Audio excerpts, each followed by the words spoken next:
Hi, this episode of the Comics Alternative, one of the most insightful and intelligent comic podcasts out there, is brought to you in part with the support of Patreon pledges from listeners like me, Sal Good Sam. Patreon is a crowdfunding platform that helps content providers generate some income for content they often give away for free, like this show. As a comic artist, I use it myself. It's been a huge help in making ends meet, and I'm super pleased to be able to pass some of that on via my own pledges to a number of other creators like Derek and Andy, so they too can enrich our cultural landscape. Become a patron of the arts and letters. Pledge today at patreon.com/comicsalternative. This is the Comics Alternative Webcomics. Reviews of Strong Female Protagonist, Existential Comics, and Bucko.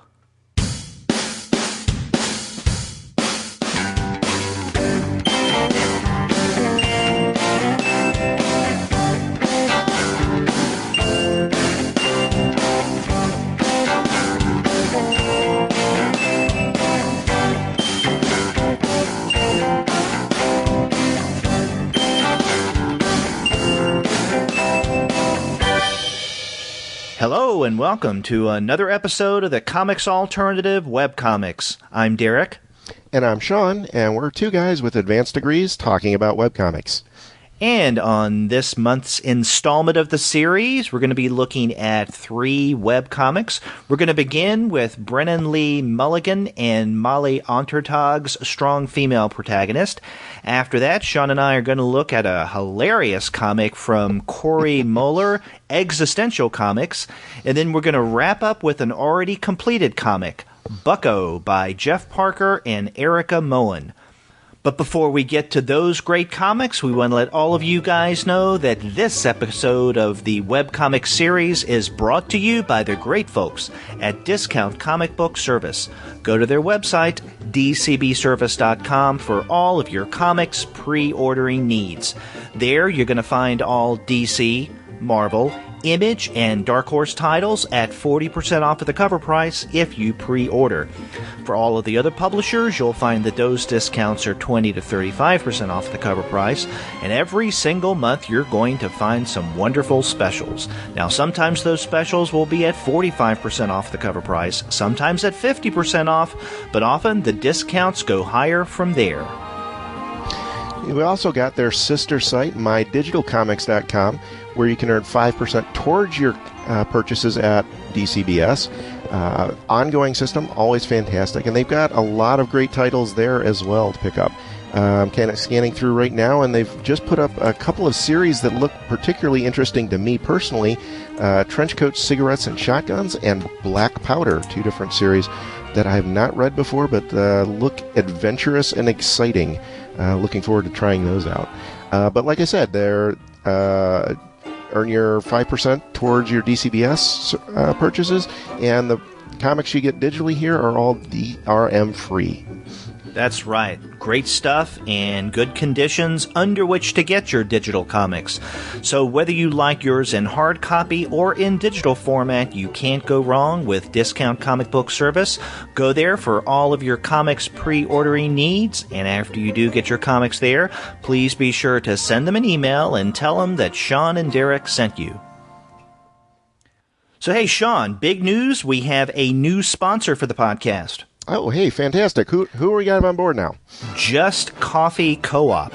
Now, we read a lot of comics on the Comics Alternative, and we need to stay awake to do that. And one of the best ways of staying awake to read great comics is to drink great coffee, and you cannot go wrong by going to Just Coffee Co-op. Their website is justcoffee.coop.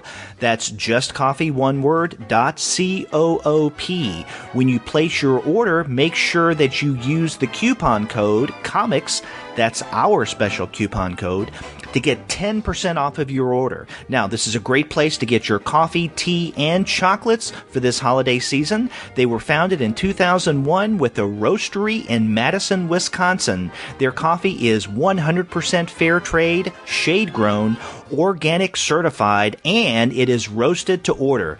They always pay above fair trade minimum for green coffee, and Just Coffee Cooperative is worker cooperative owned, which means that the workers are the owners, and that's a good thing, right? Absolutely. And you know what? They also partner with On the Ground to raise money and awareness for sustainable community development in farming regions across the world. So another great thing about Just Co-op Coffee is that you feel good drinking it. This sounds fantastic. And you know what? Like you said, is we need a lot of caffeine running through our systems. And especially the past week or so that I've had, I could use several cups of that right now. That's right. So it's a great place to get coffee, great tasting coffee, I can attest to that, and you feel good for ordering from them. So go to their website, justcoffee.coop, and when you check out, make sure that you use the coupon code COMICS, COMICS, for 10% off of your order. Get coffee for yourself and your loved ones this holiday season. So there you go, our first Just Coffee Co-op sponsor bit. Fantastic. Went smoothly enough, too, right? Yeah, I think, fairly well, I guess. But, so DCB service, Just Coffee Co-op, you can't go wrong with those guys. So let's get into the webcomics for this month.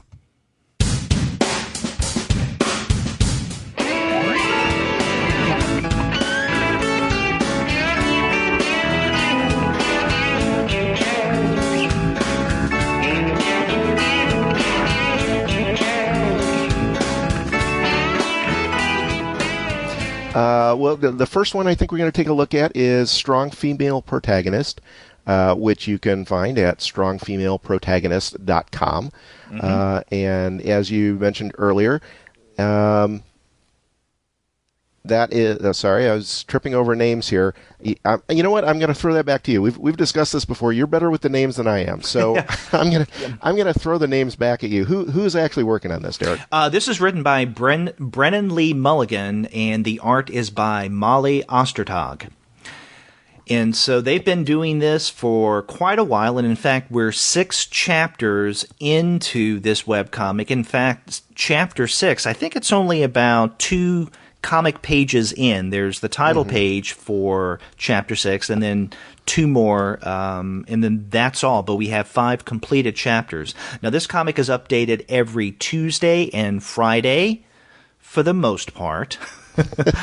And, I first learned about this webcomic not through the web, but when this book, or at least the first hard copy book to come from Strong Female Protagonist, the webcomic, was solicited in previews. I did not know that was available. Yes. And in fact, I saw, and I can't remember who it was, I think it may have been Molly, the artist, who was at SPX a couple of months ago, because I remember seeing a really nice big sign for Strong Female Protagonist, but I didn't go and talk to the people at the table, unfortunately. So if you guys are listening to this podcast episode, I apologize for not going and talking to you at SPX this year. But we are discussing your comic on the December show. And, I said the December show. That reminds me, we should have said this at the very top of the show. This December, we have been doing the webcomic series for exactly 1 year. That is fantastic. That's a lot of webcomics to talk about. And I can't take credit for those. Obviously, I've only been on board for a few months. Started that with Andy. And but I think there's a lot going on here. I think it's really cool that we're able to do this and that the people out there are listening and are interested in this. I think when I started, I told you that there's not enough people out there talking about webcomics in kind of a sustained, ongoing, what I like to think of as an intelligent fashion, and that we're able to do this and that people are responding to that, I think is absolutely fantastic. Yeah, I really had a good time doing this, and I've said this before in the show, but I definitely have to give credit where credit is due. It was Andy Wolverton who was the driving force behind this idea. We had talked about it loosely for a while, but it was Wolverton who actually heated a flame under my rear and said, let's do this thing. And so we started in December of 2014 and have been going strong since. So now he stepped off a few months ago. You stepped on, so you are carrying the mantle of the guy whose idea this was. And as I said at the time, your first episode, what better person to do this than one of the most astute critics of webcomics out there? Well, thank you for that. Although I can't say there's a whole lot of competition, unfortunately. So I'm hoping that you know what? I'm going to throw the gauntlet down. This is our anniversary episode, right? So I'll throw the gauntlet down. I'll say, somebody knock me off my throne here. Somebody come in and do a better job of talking about this, doing a better job of promoting webcomics than I'm doing. We dare you. We dare you. I dare you. Come on, take us on. So now with that challenge out there, with that gauntlet thrown down, let's get back to Strong Female Protagonist. Yeah, I forgot to mention that at the top of the show, but when I said the word December, it reminded me it's our 1-year anniversary for this series. Absolutely. And you know, what better way to celebrate the 1-year anniversary than looking at Strong Female Protagonist? Because, you know, Sean, I really like this comic. It is really good. I've been on board for a little while now. I've been reading this, I think maybe a year or so, thereabouts, something like that. And we should probably start by talking about what the comic is about, right? Correct. So we have a girl here named Allison. She's in a lot of ways a typical superhero, right? She's got the flight and the superpowers of, you know, she's invulnerability or near invulnerability, super strength, you know, the kind of standard shtick you got with that. But when we open the story, she's already been a superhero for several years and has decided that she's going to drop out. She's stepping back and she's going to, you know, go off to college and be a student. She's still well known as a celebrity because she was in the public eye as a superhero, but she wants to try and live a normal life or quote unquote normal life. And a lot of the initial story revolves around her kind of trying to see where that comes from and if it's even possible to do that after she's had this celebrity status, after she has this known status as a superhero with these fantastic powers. Can she be just a normal person again?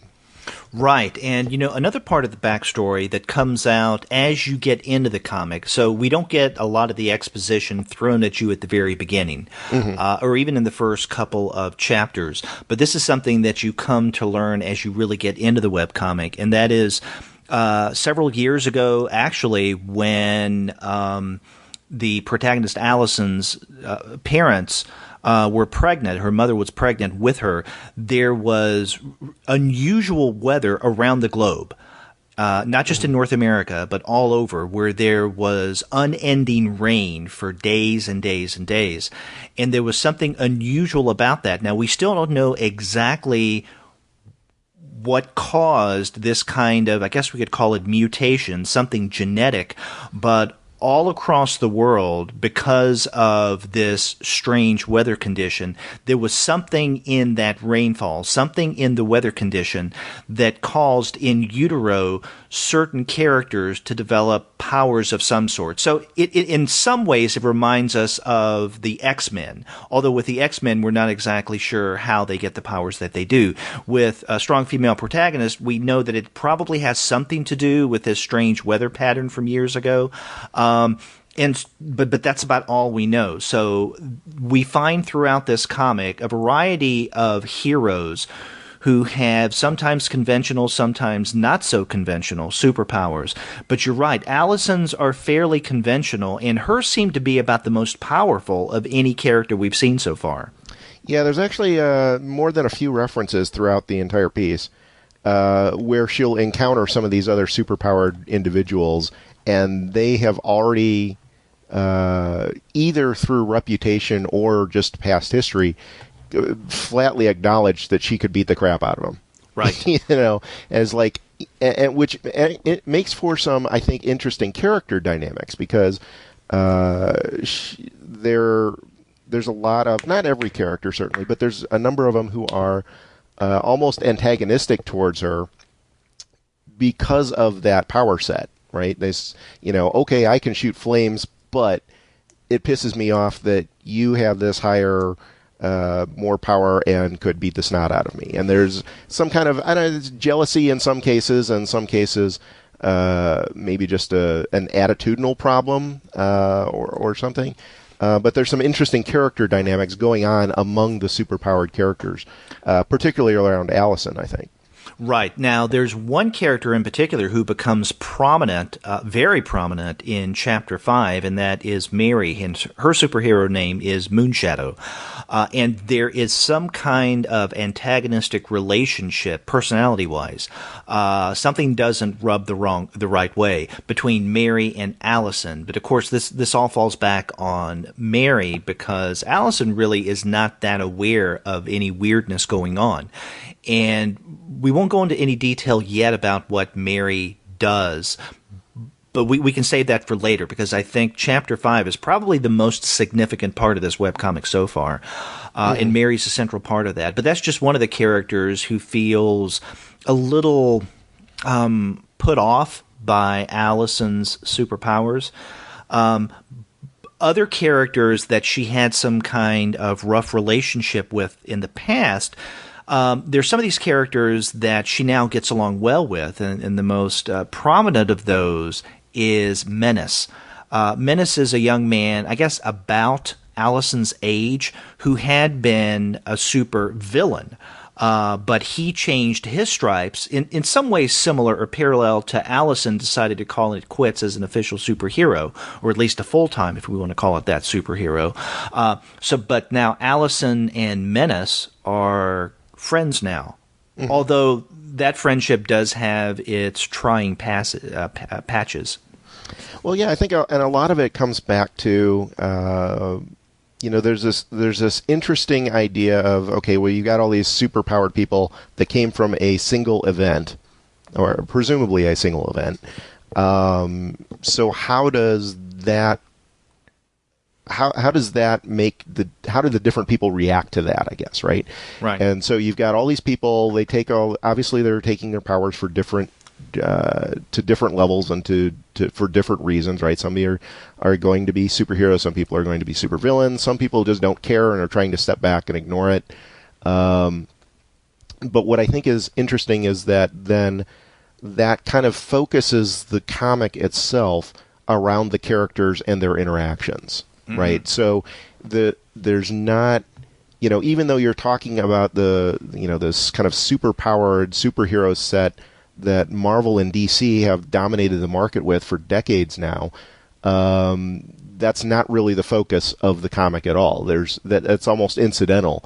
It's more that what are these interactions? What are the character dynamics between primarily Allison, as she is the protagonist here, and these other characters, and how do they get along? And it's kind of interesting. One of the character traits I think is interesting is we are also seeing with Allison kind of an interesting journey as an individual, because a lot of her superheroism comes from the idea that, well, that's just what you do. Right? It's kind of like the old Silver Age comics. Well, I have superpowers, I'm going to be a superhero. That's how it works, right? And her mentality around that is just, well, that's just the right thing to do. But it comes off to a lot of other people as, kind of a holier-than-thou approach. And why does your rationale make more sense than mine? Why is your opinion more valid than mine? And that's where some of these character dynamics start interplaying, is how does her approach to trying to solve problems differ from somebody else's, and which is more valid, or are either of them more valid? Yeah, exactly. I mean, this is definitely a character-driven narrative, and it is, I guess, what you could say, or I guess you could call it this. It's kind of a realistic-based comic that deals with real-life relationships, but you have the strange twist of it working within the superhero genre. So let's say if you could take the more real slice of life type of comics that we find in Adrian Tomine, for example, and then give some of those characters superpowers, that's in some ways what you have with strong female protagonist. Yeah. Yeah, that's a good description. Yeah, and in fact, Tomaini is fresh on my mind because on this week's regular review show, we discuss his latest book, Killing and Dying. Oh, I've heard very good things about that. I've not seen it yet myself. Well, listen to our episode. I absolutely will. Yes. So, but yeah, this is a fun book, and as I've mentioned, it just started the 6th chapter. Now, the first 4 chapters, those are in black and white, and those have been collected in book form. So you can get a copy of Strong Female Protagonist Volume 1. But the 5th one, though, is, I guess, going to be part of their next volume. And this is the longest chapter that they've done so far. And it's also one that is in color.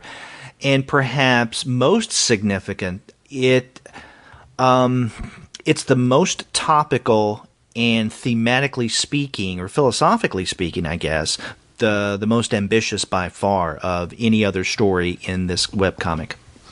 Yeah, I think there's some interesting things going on in reading the entire thing and starting at the beginning. And whether you do that, you purchase the book and read it through there, or read the entire thing online, it's still available. The first thing that I noticed like I said, I've only been reading it for a year. It's been going on for a lot longer than that. But in going back and starting, the first thing I noticed was the advancement of Molly's art. It's certainly not bad at the start, but it improves quite a bit. She does a lot to refine her illustration skills. Yeah, it's a lot cleaner even before she gets to the color portions. Right. There's a cleaner line. The text is more legible, is a little straighter, that kind of thing. But at the same time, the storyline also gets more I don't want to say complicated, but more nuanced, I guess. Right? I think one of the interesting things to me is that you've got a title called Strong Female Protagonist, but it's not which it would imply that it's a particularly preachy type of comic, right? That hey, it's a reaction against the Marvel and DC and their portrayals of women and et cetera, et cetera. And there's certainly some of that there, but it's not as high and mighty and preachy as the title might suggest. But then, like I said, as you go on, I think he gets into a more nuanced discussion of that, and he has a little bit more interesting things to say, and gets a little more intricate in his details on how he approaches that as the story progresses, particularly chapters 4, 5, and 6. Right. Now, Chapter 4 is one, it's a little unusual when you look at the webcomic as a whole, in that we're plunged into her very personal life with her family. And basically, it's about her discovering that her father has cancer. Mm-hmm. And so there's a lot of memory. There's this is where a lot of exposition takes place, where we learn quite a bit about Allison that we didn't know before. And I think it's a great, engaging, and moving chapter. But again, it's different from what we've seen in the previous 3, and definitely different from Chapter 5.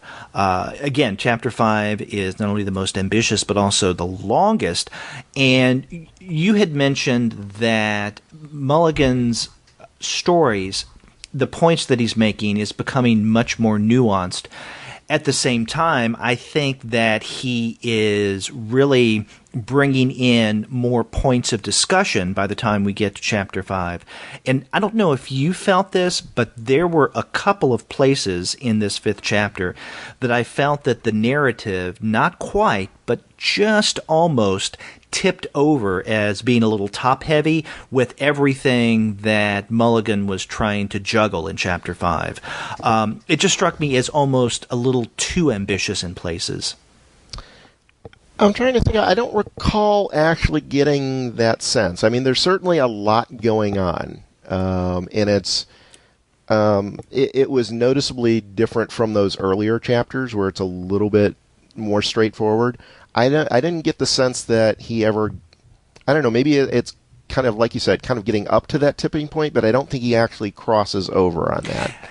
And I'll tell you what I mean by that specifically. Now, in Chapter 5, there are arguably two main, I guess, philosophical threads that are woven throughout. First and foremost, there is the really sensitive issue of rape.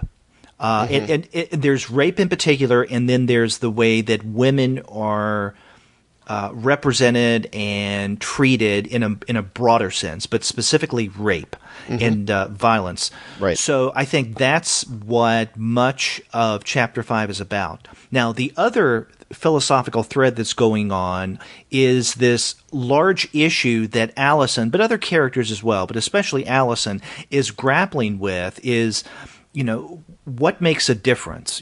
Is just being a superhero and flying and saving someone just one time, does that really change things?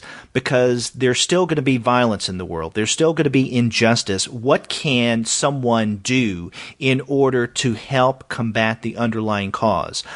And the way that Mulligan and Ottertag deal with these issues in the comic are very profound in Chapter 5.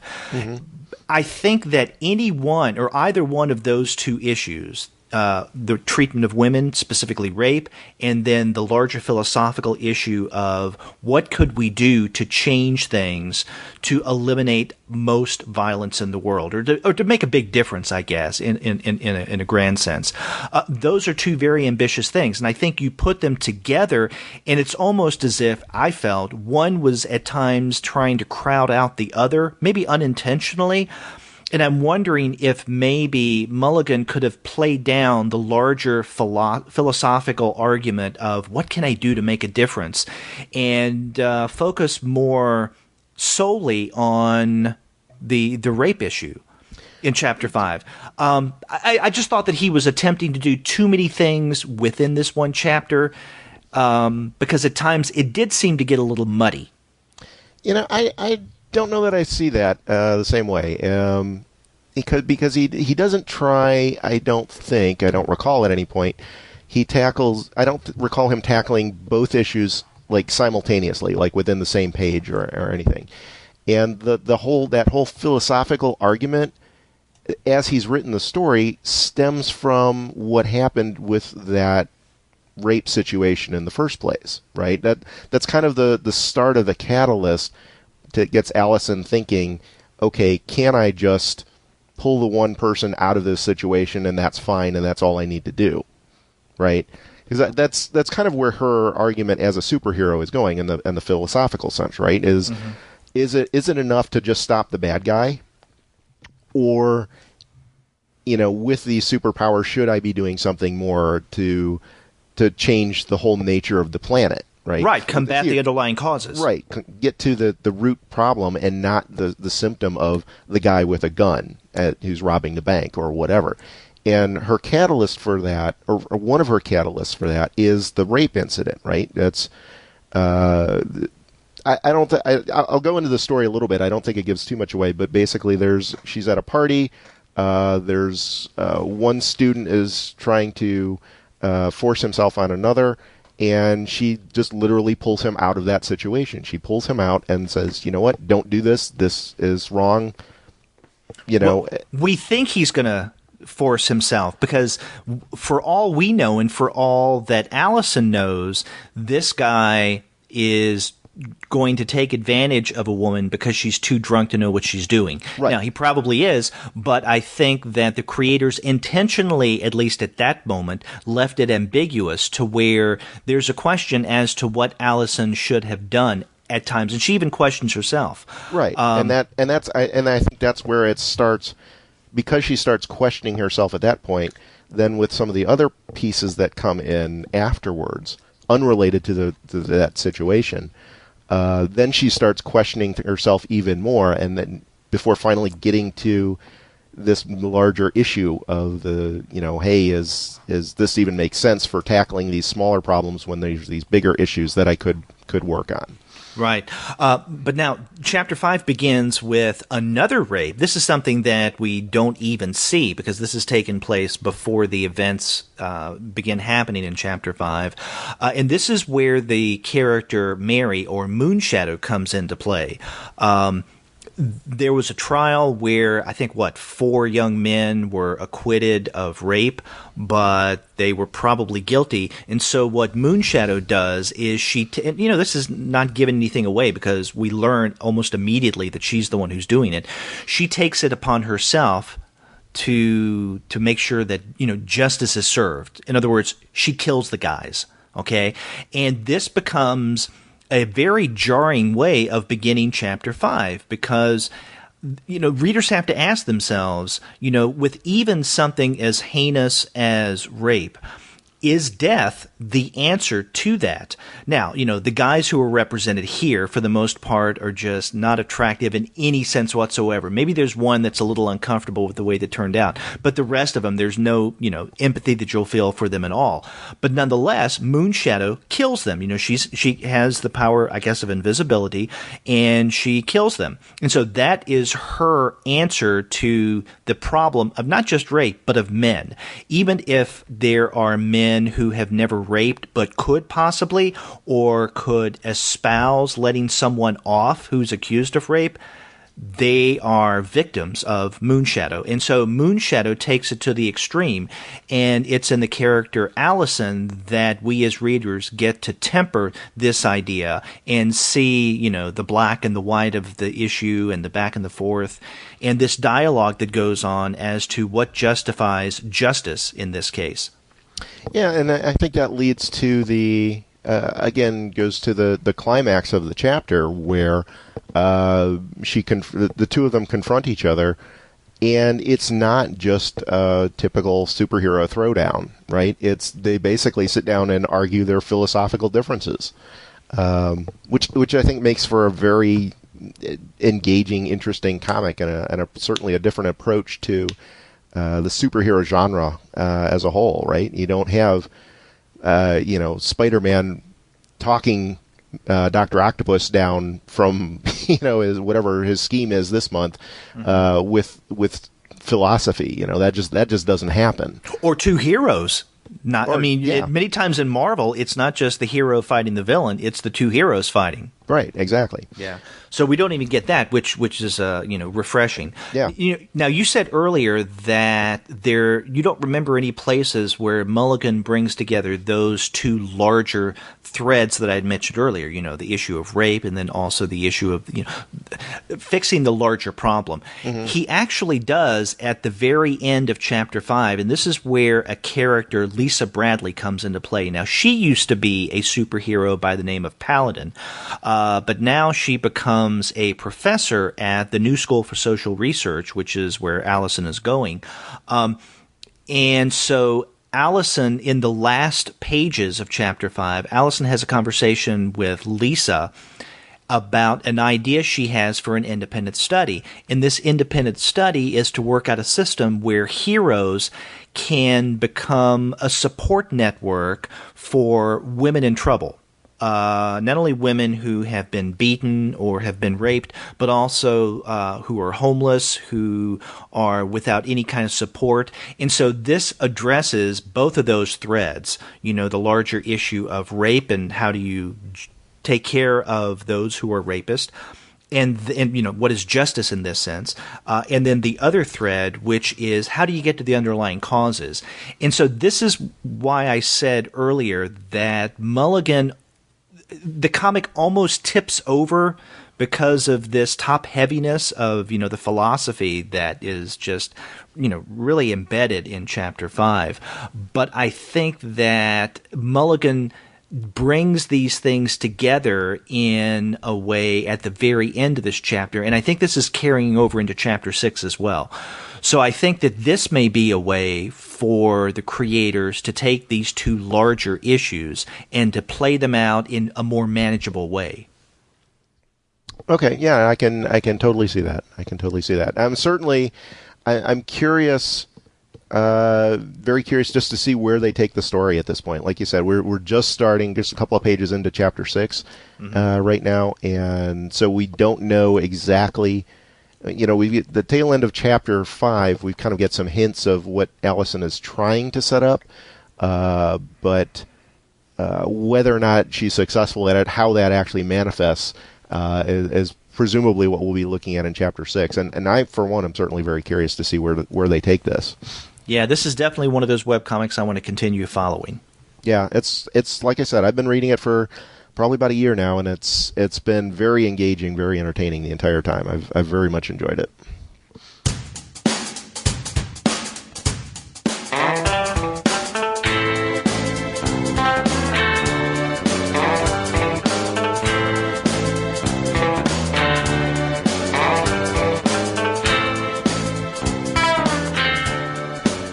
Well, Sean, you want to get to the next webcomic we're looking at for this month? Sure. Let's take a look. We were talking philosophy throughout Strong Female Protagonist, so we'll continue that theme, looking at Existential comics. Clever title. It's described as a philosophy comic about the inevitable anguish of living a brief life in the absurd world, also jokes.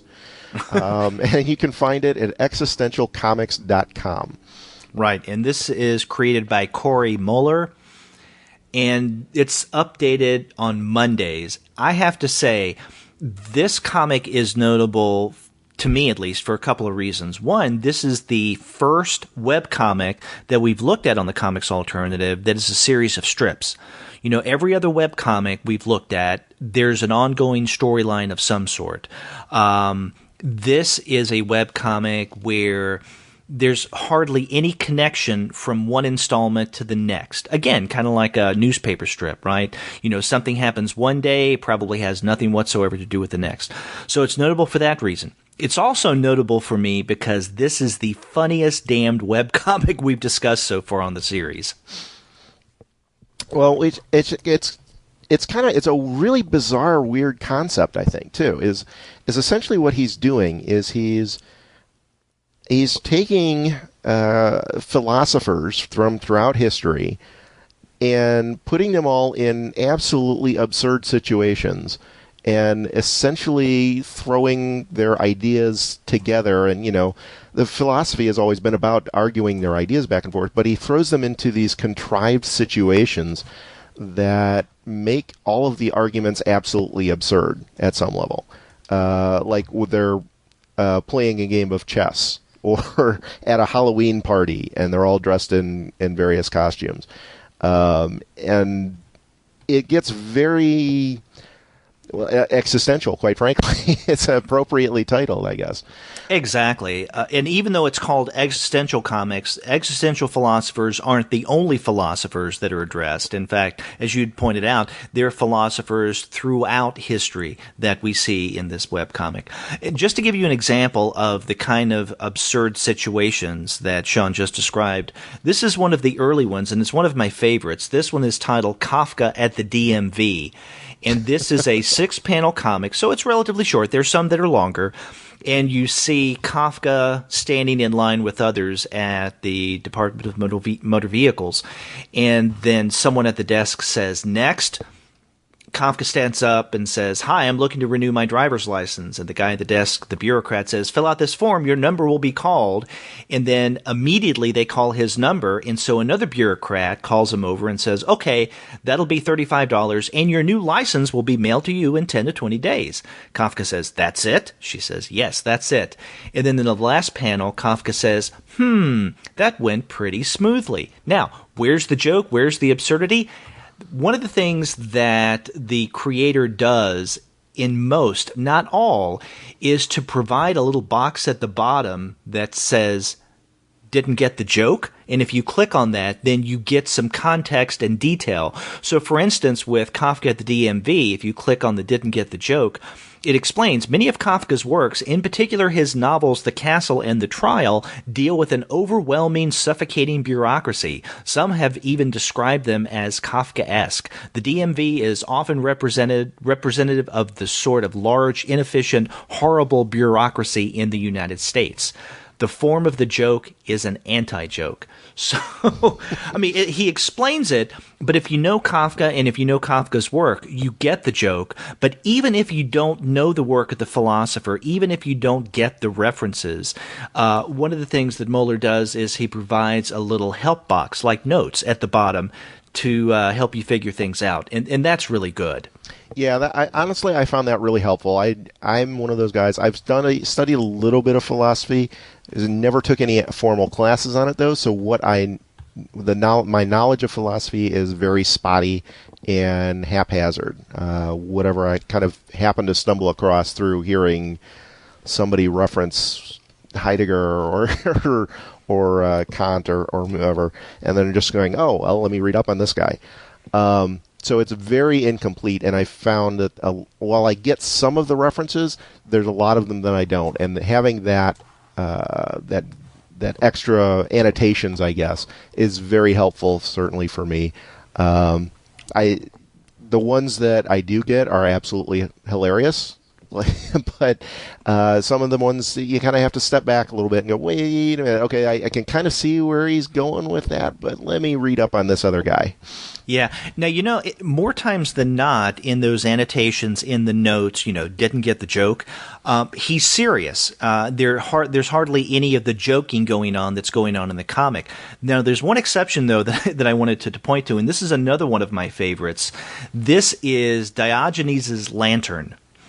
And in this strip, for the most part, is Diogenes, who's, as Diogenes did, he's walking the streets with a lantern, and he's looking for one honest man. And so you see him, he says, an honest man, I seek an honest man. Are there any honest men? Is there a single honest man in all the city? And then he comes up to this figure, and we see him from the back, and he's tall, and he's got a stovepipe hat. And Diogenes says, what the? And then the guy turns around, and it's Abe Lincoln. and then we see Abe Lincoln has a cigar, and he says, eat lead, you commie bastard. And then he machine guns down Diogenes. Now, that's weird, but if you click didn't get the joke, you do get the backstory of who Diogenes was and about his looking for one honest man. But then under that is the note on Abraham Lincoln. Abraham Lincoln was an American president known as Honest Abe, best known for defeating the communist South in the American Civil War. During the Battle of Antietam, he punched Robert E. Lee, who was the third cousin of Stalin, from what I understand, so hard that his head came clean off and rolled into a foxhole, ending both slavery and communism, and inventing the game of golf all at once. Something like that, anyway. What is this, a history comic? So even in his quote-unquote serious notes, he's hilarious. So this is just a wild comic. Sometimes the jokes are laugh-out-loud funny. Sometimes they're kind of little subtle and chuckle funny, but they're all funny. And he's all over the map with his references, too. And I don't mean that in a bad way, right? It's kind of like... I don't know if you were a fan of Mystery Science Theater 3000 back in the day. Big time. But Big time. You would sit down and you'd watch one of those shows, and they're throwing their snark at the screen, and there'd be references to Star Wars right alongside, the philosophers right alongside some obscure little bar on a roadside in Minnesota somewhere, right? And they were just all over the map. Whatever kind of pop culture detritus was floating around in their brains at that time gets thrown at the screen. And I see a lot of that here too, right? There's he clearly very intelligent and knowledgeable about philosophy, but he's also pulling in these other references and other interesting, weird little anecdotes that kind of float around and also make it entertaining and funny. It's not just strictly a philosophy comic in that sense. Exactly. Now we mentioned earlier that this is an episodic comic, that each installment is, done in one. But, you can read this in a way to where some of these installments, they don't carry on a larger storyline, but one kind of speaks to another every now and again.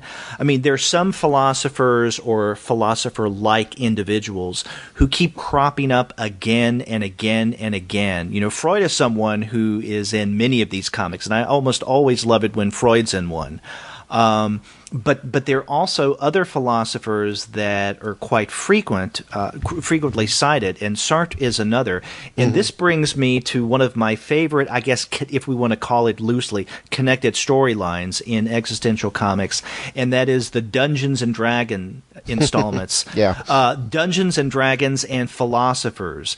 And the first one that he did is actually my favorite because this one features Simone de Beauvoir, Jean-Paul Sartre, Immanuel Kant, Michel Foucault, and Jacques Derrida. And you have with all of these five, or each of these five characters, they play a particular role. So, for instance, Simone de Beauvoir this time is the Dungeon Master. Jean-Paul Sartre, he is known as Marquis de Rolleban. He is a level 6 warrior, chaotic good. Immanuel Kant is named Sir Imperatus. He's a level 10 paladin, lawful good, appropriately enough. Michel Foucault is Damon's the Regicide, again appropriately enough, level 5 rogue, chaotic neutral. And Derrida is the Nameless One, level 9 wizard, true neutral. And then you have the powers underneath. And so, for instance, I'm not going to read all of them, but Derrida's is he deconstructs his enemies with a deadly combo of semantic analysis and fireballs. Sartre wields the amulet of phenomenology, which brackets metaphysical questions and undead. So little things like this, and in the story that unfolds here when the five of them get together to play a round of Dungeons and Dragons is just hilarious. And of course they're doing the things that the philosophers tend to do. And in fact the quote-unquote normal one is Kant, because he actually wants to play as one's supposed to play Dungeons and Dragons, but Foucault, Derrida, and even Sartre kind of keep falling back on, the kind of strains of philosophy, the way that they approach the game that defines each of them. And you find throughout existential comics every now and again another one of these Dungeons and Dragons and Philosophers installments, but they're themed. Now, this one isn't themed, but the other ones, I think there's one that's analytic philosophers get together to play, and then there's another one that's hilarious. It's interdisciplinary in nature. And so you have mathematicians, philosophers, and literature, or authors, like Dostoevsky and Shakespeare.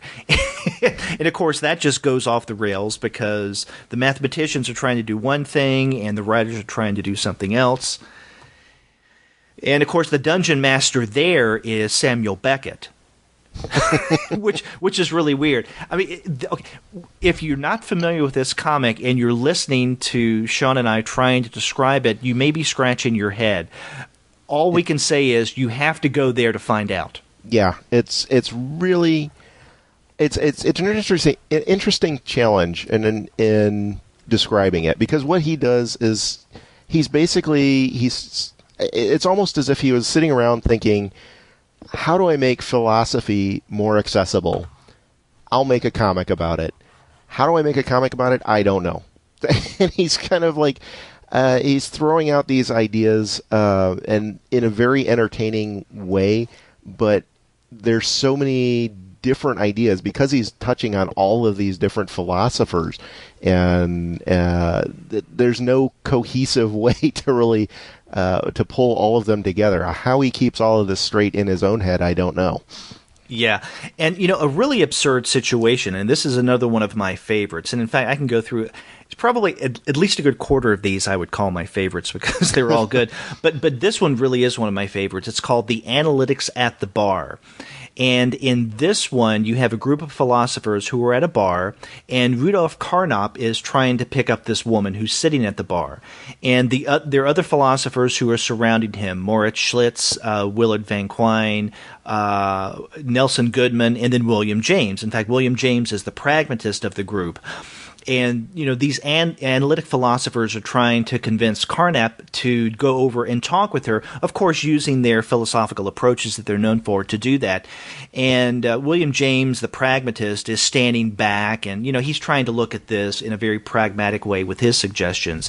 And just at about the time that Carnap is about to walk over and say something to this woman, who should walk up but Albert Camus? And, of course, Albert Camus, he looks suave. He's holding a cigarette. And the woman says, "Oh, sorry, I was just leaving. He's going to take me for a ride on his motorcycle." And Carnap says, "Camus, not again. How does this keep happening?" Camus says, "It's more of an art than a science, old boy." And then he rides off with the woman. And you get the sense that this happens all the time, that the women always fall for Camus. And there's just a lot of what I like about this is that he's taking these. Philosophy is basically a discussion about life, right? Mm-hmm. And trying to get to what is life, what is the meaning of life. That's the kind of the eternal question, right? But then the challenge with that as a philosopher is that there are no rules to go by, or at least none that we know of.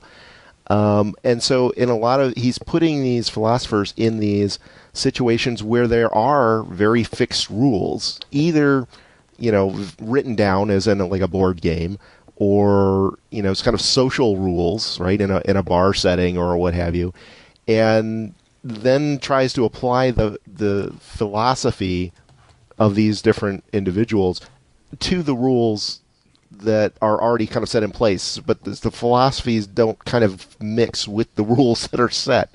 So it makes the bizarre situations that much more absurd as you go along. Exactly.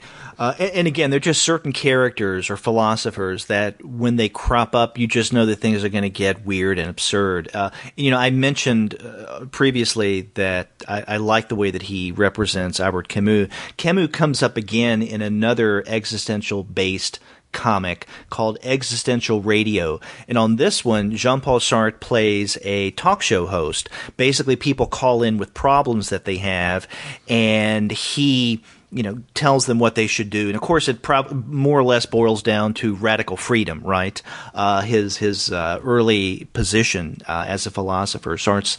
But at one point, someone by the name of Calbert calls and has a problem. He says, "I need some advice about this friend of mine. We were good friends for a long time and sort of had a falling out." Sartre says, "Oh, I'm sorry to hear that. What happened?" Calbert says, "Well, remember when everyone heard about how the Soviet Union had those massive slave labor camps and is basically a terror state?" Sartre goes, "Mm-hmm." He says, "Well, like a normal human being who cares about stuff like slave camps, I withdrew my support from the communists. This really pissed him off, and now he's giving bad reviews to my plays." And then Sartre screams, "Oh, God damn it, is this Camus? I told you not to call my show anymore." And then they have an argument. And basically, Camus is just having fun at Sartre's expense. And after he hangs up, Camus and Simone de Beauvoir are toilet papering Sartre's house. Which I would totally pay money to have seen that really happen too. Exactly. And again, if you didn't get the joke, you can click the "didn't get the joke" notes at the bottom and find out that Sartre and Camus actually did have a falling out over these revelations of the Soviet Union. And this came out most notably after the publication of Camus' The Rebel. So, but it's little things like that. And you mentioned earlier that the creator Cory Muller is doing something different. This is something he even points out in one of his webcomics. In fact, there's one called The Medicis that is about the Medici family and how they supported the arts, and how because of their support we know of these great creators, like Michelangelo and Leonardo da Vinci, people, great artists like that. But then what Muller does is he connects this to his own Patreon campaign. And so basically this is both a existential comic and an advertisement to support him on Patreon. And I mention this because what Muller points out is that there are a lot of webcomics that are based on science, like XKCD, Dinosaur Comics, PhD Comics, Dresden Kodak, but really nothing out there that helps to popularize philosophy. And he says, so you have to support this comic. Let's give philosophy a chance. He's definitely got the market cornered for that. And there's, honestly, I don't know. He's just got such an original take on the approach in general, right? He's not sitting down trying to just. He's getting the idea of what all these philosophers were talking about and the ideas that they were presenting and the arguments they were having through their published papers, but he's doing it in such a damned entertaining way, you can't not absorb some of this. Exactly. This is a great comic. This is definitely one that I'm going to keep coming to again and again, just keeping up with it, because I can't say that with a lot of the with all the webcomics that we discuss.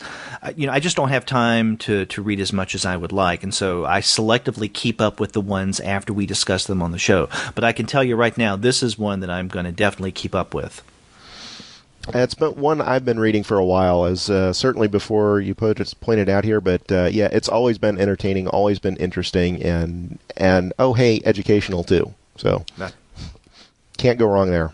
That's right. You definitely got to check this out. Existentialcomics.com.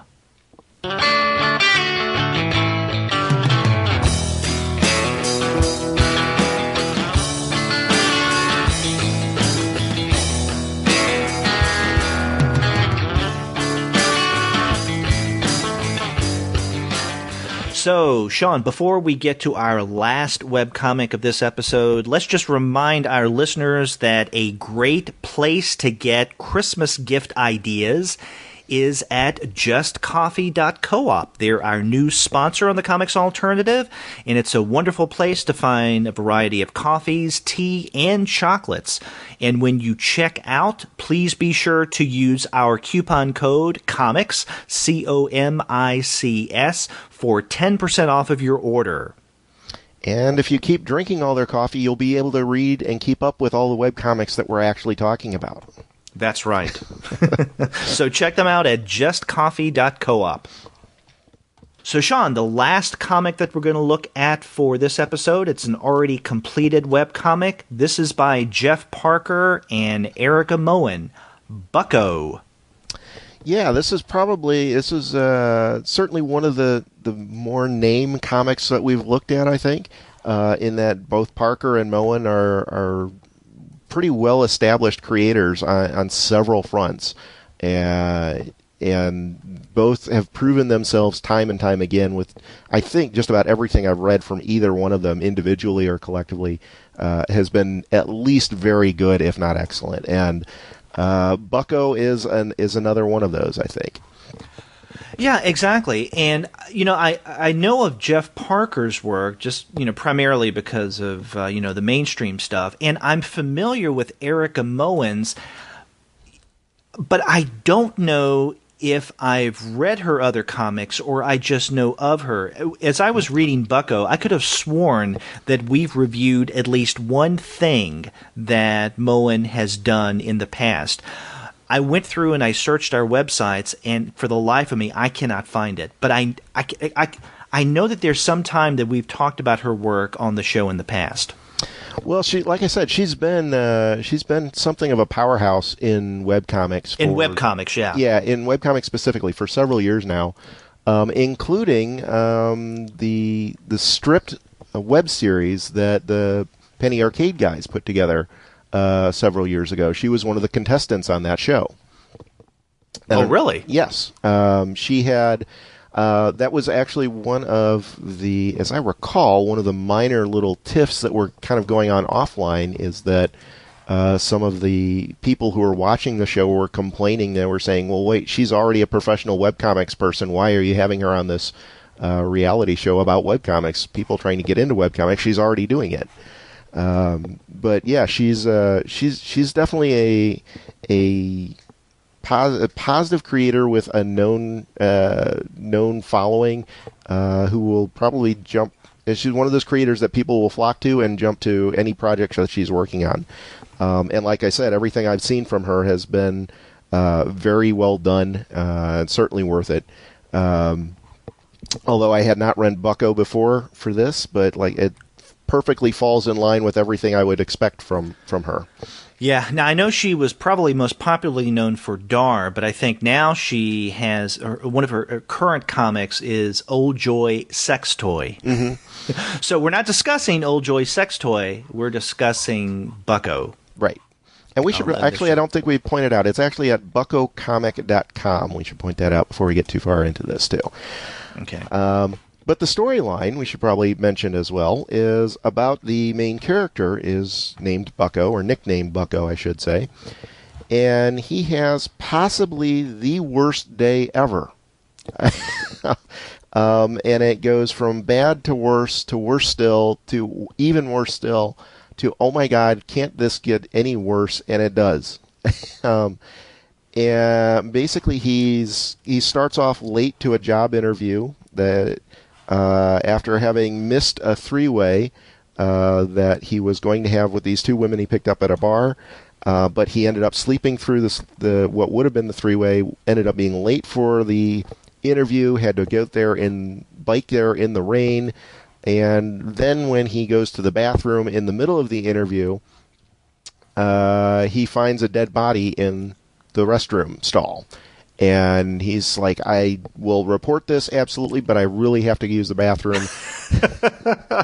So as he's using the bathroom, he's sitting on the toilet, pants down around his ankles, and somebody else walks in. So it goes downhill from there. Exactly.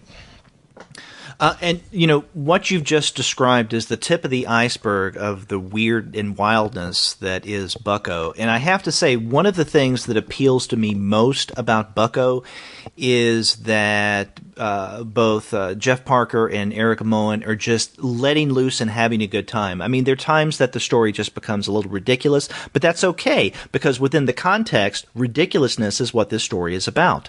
So even when it's over the top, it's not really over the top, because those are the parameters that they set up, because this is a wild story. Yeah, it is really it's almost a game of one-upmanship, right? Yes, like they're that's going a good way of back and putting forth, trying to think of new and devious ways to make Bucko's life, this one day in his life, an absolute hell. And they keep seeming to top each other almost every page that you go through. And believe it or not, it continues to get worse even after he finds this dead body. So. Yeah. And sometimes the jokes are, let's say, thought-provoking and sophisticated. Sometimes it's juvenile humor, fart jokes. Oh, yeah. And so, it's all over the place at what it attempts to do. And because you get a sense that the creators are having such a good time they were having a good time as they were creating this, that joy seems to come out in the story itself. So it's fun to read. And we should also point out that this is a relatively short comic. Yeah, it was only, like 150 pages or something like that. If you don't count the intermissions, I guess it's a total of about 102 pages. Because I'm looking in the chapter guide. Now, it's broken down into 4 different chapters with a total of 102 pages. And each chapter is separated by what they call intermission. And for this comic, the intermission is basically an opportunity for readers of the webcomic to ask Parker and Moen questions about Bucko and about what they do. Maybe we should pause here to mention, we haven't discussed this on this month's episode. Every now and again, we will point out that there's some webcomic creators who like to display and even welcome reader comments, and how sometimes those comments can be productive, sometimes they can be obstructive in terms of the reading process. Sometimes the comments are relatively minor and you don't even notice them. One thing that marks all 3 of the webcomics that we're discussing this month is you really don't have overt reader comments. You definitely don't have the opportunity to make comments in Existential Comics. You do have the reader comments with strong female protagonist, but what she does, or what the creators do, is they hide them, and you have to click show comments in order to see the comments, so they're never in the way. But what Parker and Moen do with Bucko is they don't allow their readers to or they didn't, because it's already completed. I guess we can speak in the past tense. They didn't allow readers to post comments with each installment, but what they did was they invited reader comments through other means, and then they addressed many of those questions during these intermissions between chapters. And I think that that was really smart to do. Well, and one of the other things they did with that, too, is they were able to very deliberately incorporate some of the ideas that came up in those discussions. There's even a couple of points in the story where they break the fourth wall and say, what other ideas should we have? And I believe, if I remember reading, I don't forget where exactly I saw that, but there are several spots throughout the story where Bucko is off running. Much of the story is about some of the main characters, Del and Jip in particular, trying to find Bucko, and they're searching throughout the city and trying to figure out where he went. They've got a crowd of people who are helping them, and they're all posting to a communal wiki, I think, actually, if I recall correctly, about, hey, I think I saw him here, this other guy saw him here, and so they're trying to use that as a trail. I believe I read somewhere in there that a lot of the wiki contributions were from readers themselves, and that they were actually contributing to some of the text that was actually ultimately used in the story. Right. I recall that now that you mention it. Yeah. Yeah. Because there are several panels where, they're, like I said, they're chasing around the city, and they'll just say, well, let me check in to see if anybody's seen him. We haven't heard anything for an hour or whatever. And they'll show this wiki page and a list of all these comments by people saying, oh, well, I saw him here, or I didn't see him here, or I saw some other guy they saw somebody who maybe looked like him over here. And all of that got thrown into the comic itself. Right. So there was actually, even though the comments were closed, there's a lot of that reader interaction at those, I guess, largely at those predetermined points of the chapter breaks. Exactly. Now you had mentioned a second ago that at one point people are searching for Rich, whose name is Bucko, and we should mention that in Chapter 3, Bucko, Jip, and Del is Jip's roommate. Okay, so Jip, or Gypsy, is the female love interest of Bucko, and then Del is the female roommate, she's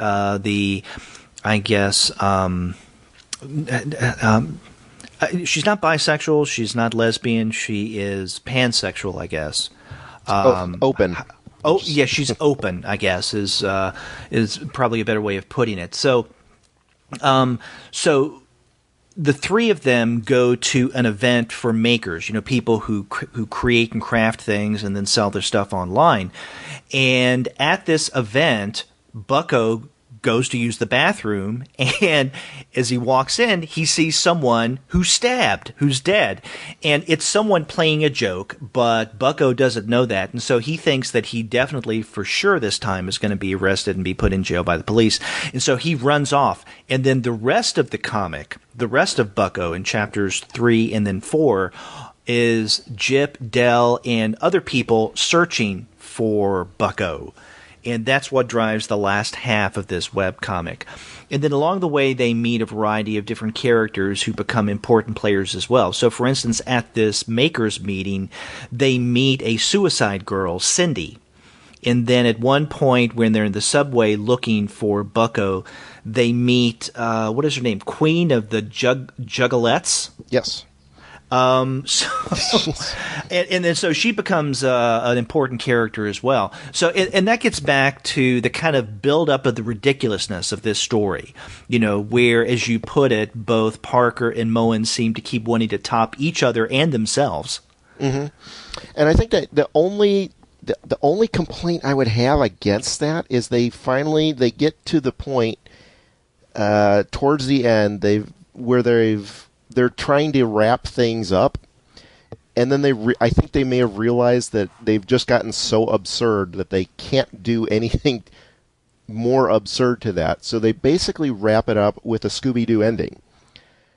And that it was kind of enough of a shift for me that it just kind of I was having so much fun with the comic up until this sudden, oh hey, and it's really all the plot of so and this is what they were trying to do, and yada da da da da.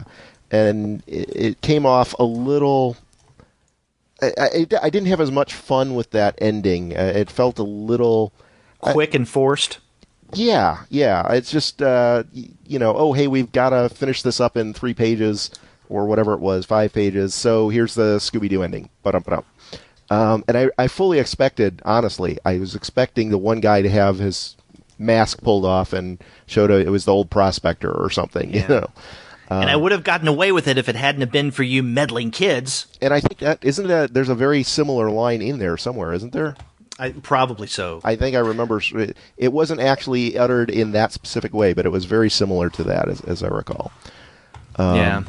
So I was a little disappointed with the ending in that sense, but that was only, I guess, in contrast to how much fun the rest of the story was. You're right. I definitely see where you're going with this.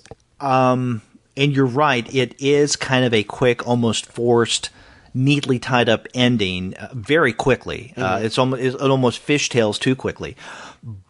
But that didn't bother me as much because of I don't mean this in a bad way. I knew not to take Bucko seriously. Right. It was a lot of fun. It was lighthearted, and that's basically it. In other words, I didn't take it seriously in the way that I took Strong Female Protagonist seriously. Oh, certainly not. That's a completely different comic, and it's going for different games, so to speak. And so with each of these comics, you have to take them on their grounds, take them within their domain. And if Bucko's domain is this weird, wild, anything goes, then for me, part of the anything goes is the quickly, neat, forced, tied-up ending. So I was okay with it. Yeah, I could see that. I guess. I don't know. It just did. I totally see. That it had. Borrowing my Scooby-Doo reference again here, it had a lot of the elements of an actual Scooby-Doo episode. All right, in that there's this problem. There's been a murder. There's been a haunting or whatever in the Scooby-Doo sense, and then the kids run around in circles essentially for 20 minutes, and then by the way, it was the prospector, or whatever, and they throw that ending at you, and there's there is a sense of that, and I get that in that sense it makes sense. It still flows with that same kind of Scooby-Doo type narrative.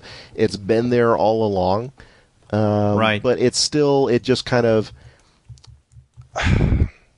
I don't know. For some reason, I felt it just kind of ended a little too quickly for me, I guess, and too wrapped it up a little too quickly, a little too neatly for as all over the place as it was in the first three and a half chapters.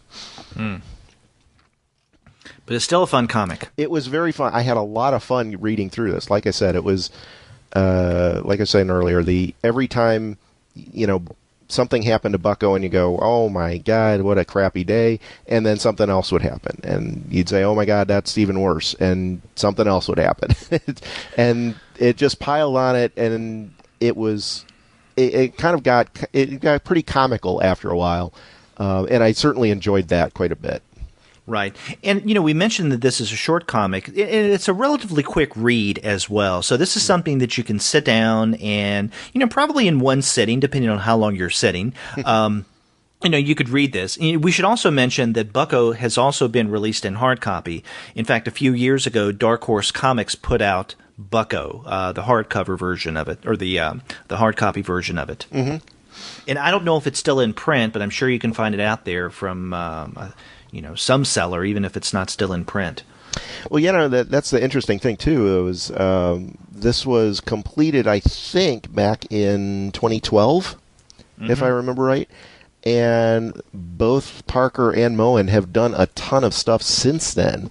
So even if you catch either one of them at table at whatever event, they probably won't have a copy anymore, would be my guess. Because they've got so many other things that they've worked on that they've been promoting since then. All of which are worthwhile, though, I might add. Or at least all the ones I've read. Mm-hmm.